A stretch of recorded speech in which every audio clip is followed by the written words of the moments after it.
그 어떤 시대보다 우리 시대에 정말로 친숙하고 그 누구보다도 잘할 수 있는 것이 있습니다.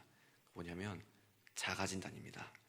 우리는 얇은 면봉같이 생긴 거를 우리 코 속에 훅 집어넣었다가 어떤 액체에 넣어서 그 액체를 섞어서 플라스틱에 그 액체를 떨어뜨리면은 그것이 한 15분쯤 있다가 이제 줄로 생기게 되죠. 우리는 그래서 그 줄을 보면서 우리가 어떠한 병원균에 감염이 됐는지 감염이 되지 않았는지를 굉장히 편리하고 쉽게 판단할 수가 있습니다.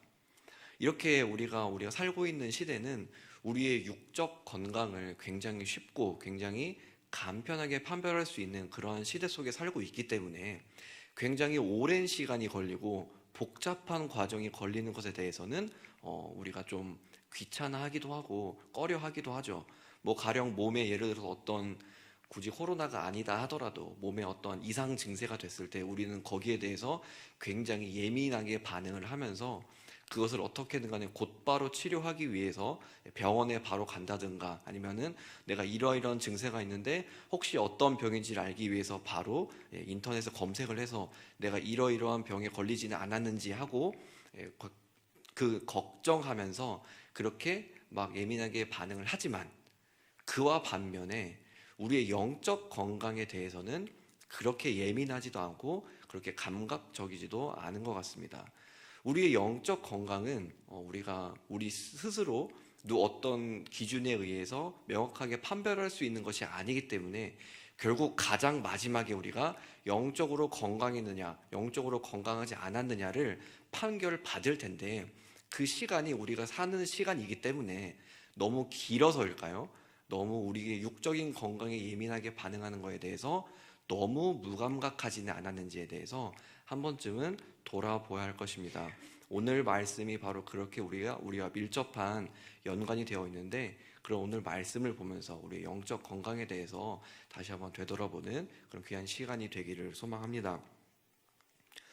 레위기는 1장부터 10장까지 우리가 좀 잘 몰랐던 것을 배우고 뭔가 하나하나 깨우쳐 나간다는 측면에서 재미도 있고 읽기에 유익하다고 할 수도 있습니다. 그런데 우리가 이제 연초에 항상 성경을 읽으려고 창세기부터 시작을 하다가 가장 처음으로 위기를 맞는 것이 이제 출애굽기에서 성막 건설하는 그 줄줄이 나오는 그 부분부터 1차 위기를 맞이하고 2차 위기라고 개인적으로 생각되는 부분이 레위기 11장부터라고 생각을 합니다.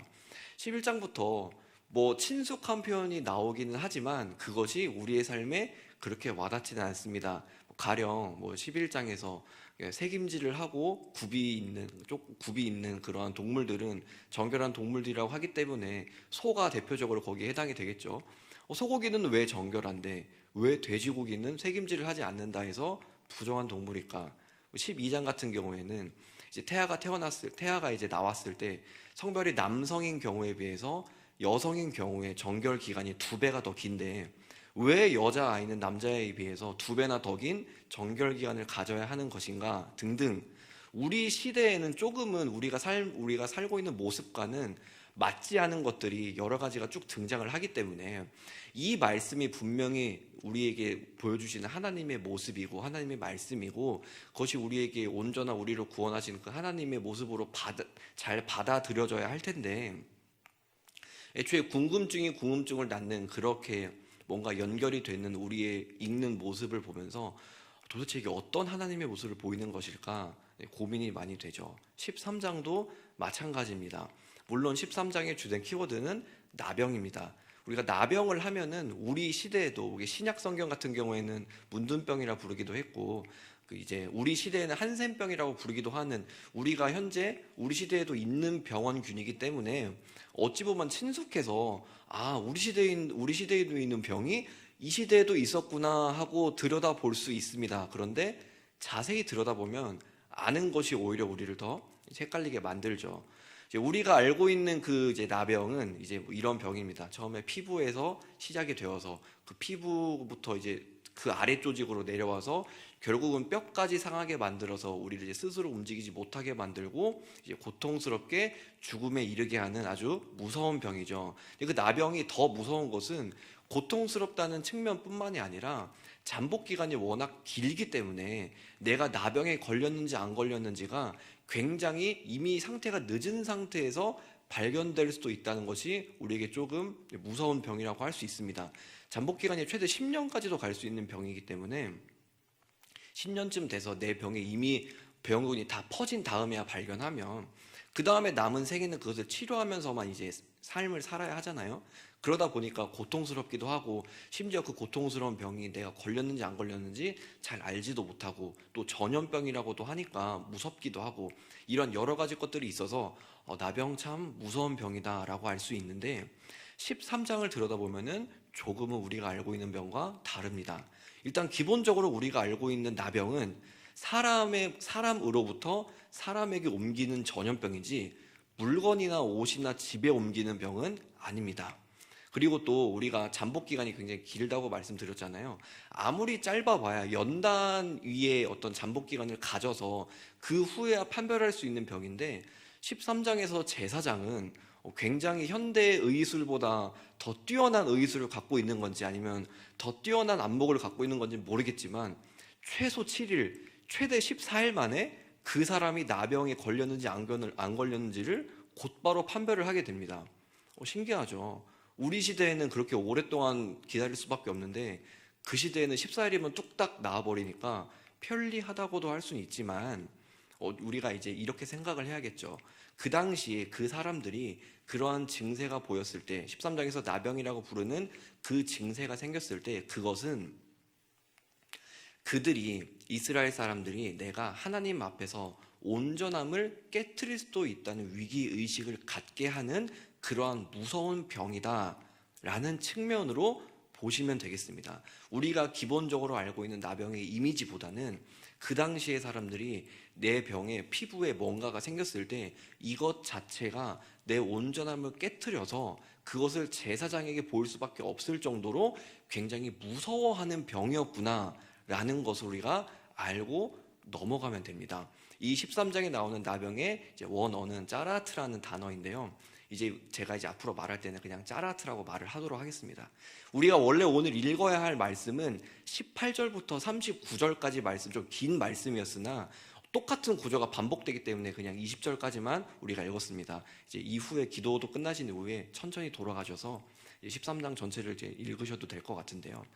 쭉 구조가 반복됩니다. 처음에는 어떤 종기로 인한 짜라트가 발생됐을 때가 또 등장을 하고 그 다음에는 불에 댄 어떤 자국에 의한 짜라트가 발생됐을 때가 얘기가 되고 그 다음에는 머리털이나 수염에 생기게 되는 짜라트에 대해서 쭉 말을 하게 됩니다. 물론 증세가 다를 뿐이지 각각에 대해서 과정은 다 똑같습니다. 뭔가 일단 이상 증세가 발견이 됐을 때 그 사람은 곧바로 제사장에게 달려갑니다. 일단 신기하죠. 우리는 몸에 이상 증세가 발견되면은 핸드폰을 찾던가 아니면 바로 병원에 가던가 할 텐데 이렇게 의술을 다룰 수 있는 사람이 아니라 곧바로 제사장에게 간다는 것 자체가 굉장히 신기하죠. 그 제사장은 그 사람의 이 피부의 이상 증세를 보고 일단 그냥 피부에 이렇게 두드러기 같은 게 생길 수도 있는 거니까 일단 봅니다. 일단 보는데 이게 짜라트라는 의심이 들 경우에는 그 사람을 집으로 돌려보내지 않고 7일 동안 격리시킵니다. 그렇게 7일 동안 격리를 시킨 이후에 그 환부가 가만히 그냥 있거나 아니면 조금 수그라들었으면은 이거는 짜라트가 아니구나 하고 그 사람을 정결하다 판결을 해서 다시 집으로 돌려보내지만 만약에 봤는데 7일 동안 한쪽에만 있던 것이 몸 곳곳에 퍼져서 이제 걷잡을 수 없는 경우가 되었을 경우에는 그 사람을 부정한 자로 여기고 부정하다는 것은 이스라엘 내에서 궁극적으로 그 진영, 그 울타리 안에서 쫓겨나게 되는 처벌을 받는 것이기 때문에 그 사람은 이스라엘 진영에서 쫓겨나게 됩니다. 이스라엘 입장에서는 그렇기 때문에 제사장에게 달려갈 수밖에 없는 겁니다. 내가 피부에 이상 증상이 생겼을 때 이것을 제사장이 보고 내가 거룩한 상태인지 거룩하지 않은 상태인지를 7일이라는 기간 동안 기다린 다음에 판결을 내려주기 때문에 그 다음에 내가 비록 이상이 있을 수는 있으나 정결하다 판결을 받을 수도 있는 것이고 나의 피부에 있는 이상이 내 자신의 정체성 자체를 부정하다고 판결받아서 쫓겨날 수도 있는 것이기 때문에 그 사람들 입장에서 이 짜라트라는 것 자체, 그 병 자체, 내 몸 안에 짜라트라는 것이 어떤 식으로든 간에 발현이 되기만 한다면 내가 어찌 보면 쫓겨날 수도 있는 몸이기 때문에 그 사람들 입장에서는 이것이 굉장히 중요한 문제입니다. 그런 식으로 13장을 보았을 때 13장이 어찌 보면 우리 시대에는 전혀 맞지 않는 굉장히 재미없는 기준들과 재미없는 판별 기준들이 쭉 이어지지만 그것을 이스라엘 그 당시 사람들의 입장으로 보았을 때는 결코 가볍거나 재미의 문제가 아니죠.